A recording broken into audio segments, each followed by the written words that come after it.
Bonjour à tous, bienvenue dans ce nouveau journal de la culture. On commence tout de suite avec un peu de gourmandise. C'est l'ouverture aujourd'hui du Salon du chocolat. 4 jours pour découvrir le cacao sous toutes ses formes. Pour cette 4e édition, le salon est placé sous le thème de l'opéra, le fameux gâteau mêlant cacao et café. Et pour l'occasion, l'opéra Garnier sera entièrement reconstitué en chocolat. Attention quand même à l'indigestion. Et puis je vous propose à présent d'embarquer pour une croisière sur la Méditerranée. Ulysse 2009, un voyage initiatique de Malte à Beyrouth. Daniel Rondeau, ambassadeur de France à Malte, a réuni sur la Meuse un navire de la marine française, un groupe d'écrivains, penseurs, poètes et intellectuels, tous amoureux de la mer. Jérôme Bonnard était avec eux pour la première étape de la croisière de Malte à Tunis. Impression.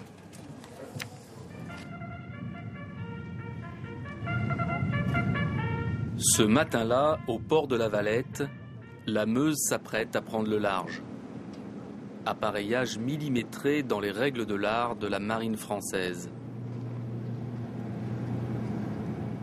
C'est le début d'une odyssée intellectuelle, un voyage singulier, une traversée littéraire inédite qui exalte l'imaginaire de chacun. C'est l'hommage à la Méditerranée, mer berceau de mythes et de rêves, depuis des millénaires. Le bâtiment vogue enfin, plein cap vers la Tunisie.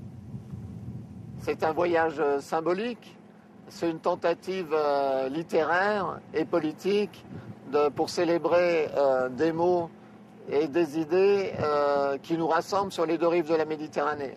En fait, la Méditerranée, elle nous a toujours appris à donner et à transmettre.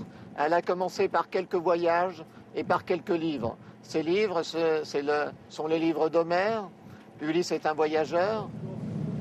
C'est sur ce thème que Daniel Rondeau a réuni une élite d'écrivains. Ils ont tous pour point commun l'amour de cette mer qu'explora Ulysse. Le chien d'Ulysse, c'est aussi le titre du premier roman de Salim Bachi, écrit il y a 8 ans. L'écrivain est né à Alger, il a grandi à Annaba. Pour lui, la Méditerranée est un espace de dialogue et de réflexion. C'est vrai que la Méditerranée est le moyen de faire passer beaucoup de choses, sur un plan poétique, sur un plan politique aussi. Et même si on voit, si on remarque toutes les influences linguistiques, toutes les influences civilisationnelles, c'est quand même formidable ce qui se passait en Méditerranée, ce flux et reflux des civilisations. La Meuse poursuit son périple comme un voyage initiatique.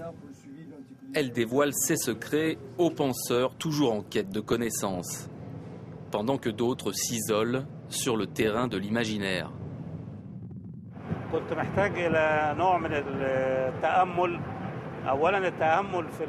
J'avais besoin de contempler la mer. Rien ne vaut la mer. Elle me donne un sentiment d'éternité et d'infinité. C'est une occasion rare d'être seul avec l'univers. Des termes essentiellement poétiques, mais être poète, n'est-ce pas aussi mettre des mots sur les mots de l'humanité? Salas Tessier, auteur de nombreux essais, nous décrit l'univers d'Ulysse comme la proie des conquêtes sans fin. La philosophie de la Méditerranée, telle qu'elle se dégage des millénaires d'histoire, serait au fond la suivante, l'un disant à l'autre, ce qui est à toi, ce qui est à moi est à moi, ce qui est à toi est à moi et à toi. Et nous reconnaissons là la gloutonnerie méditerranéenne dans tous les domaines.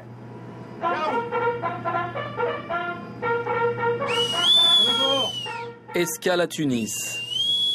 La Meuse continuera ensuite son odyssée jusqu'à Beyrouth, qu'elle devrait atteindre le 21 octobre prochain. Et aujourd'hui, nous recevons justement un écrivain. Il s'agit du romancier britannique Ian Pearce. Votre roman, bonjour. Merci d'être là. Votre roman La chute de John Stone vient de sortir en France. Le titre, c'est justement le point de départ du roman, puisque John Stone, un célèbre marchand d'armes et riche industriel, tombe par la fenêtre. Accident, meurtre, suicide. C'est justement là que sa femme va engager un journaliste pour mener l'enquête. Racontez-nous un peu la suite. Oui, c'est un roman en trois parties. La première partie, c'est l'enquête au sujet de pourquoi il a tombé. Mais la seconde partie, ça concerne l'espionnage à Paris pendant la Belle Époque, 20 ans avant. Et la troisième partie qui explique tout est à Venise 20 ans avant ça encore, dans les 1867, qui explique comment John Stone a commencé sa carrière comme industrialiste, comment il a commencé de construire ses machines. Et vers la fin, tout, j'espère, est expliqué et compréhensible. Ce qu'on a compris, c'est un roman sur fond historique. Vos précédents ouvrages portaient sur l'histoire de l'art. Vous, justement, vous avez une formation dans ce domaine-là. Là, c'est plus sur le milieu du système financier et des banques. Vous vouliez changer d'univers. Pourquoi ? Un peu, mais mon formation était comme historien de l'art, mais j'ai travaillé pour l'agence Reuters pendant quelques ans comme spécialiste en finance, parce qu'ils ont décidé que quelqu'un qui était un spécialiste en l'art était parfait pour les marchés financiers à Londres. Donc j'ai commencé à comprendre et d'être fasciné avec les marchés à cette époque. Et c'est pas un sujet qui arrive dans les romans souvent maintenant, donc, mais c'était au 19e. Mais ça fait justement écho beaucoup à la crise financière, parce que vous dénoncez le manque de morale des industriels, des financiers, des gouvernements. Ça fait un peu écho à ce qui se passe en ce moment, la crise financière. Oui, je cherche de les comprendre, pas nécessairement de les dénoncer. Mais oui, c'était par hasard, parce que j'ai commencé le livre il y a 5 ans. Et quand il n'y avait aucune trace d'une crise financière, mais maintenant, c'est la première fois de ma vie que j'ai écrit un roman qui a une relevance contemporaine qui m'a choqué un peu. Oui, vous y attendiez pas. On va pas révéler la fin du roman, parce qu'il faut justement attendre la dernière page. Il y a quand même presque 600 pages pour connaître le dénouement de l'histoire. Vous aimez faire durer le suspense jusqu'à la dernière minute ? Oui, souvent il arrive comme ça. Mais j'ai écrit quelques romans qui ne sont pas les thrillers, les polars, mais c'était une espèce de livre qui me plaît. Et c'était parfait pour le livre, comme j'ai voulu l'écrire. Donc c'est comme ça. D'accord, merci beaucoup en tout cas Ian Pearce d'être venu sur notre plateau. Je rappelle le titre de votre dernier roman, ça s'appelle La chute de John Stone et c'est donc aux éditions Belfond. Merci beaucoup d'être venu. Voilà, c'est la fin de ce journal de la culture. Merci à tous de l'avoir suivi. Restez avec nous et faites un tour sur notre nouveau site internet www.france24.com, une toute nouvelle version en français, en anglais, en arabe et rendez-vous bien sûr sur la rubrique culture. Restez avec nous, l'information continue.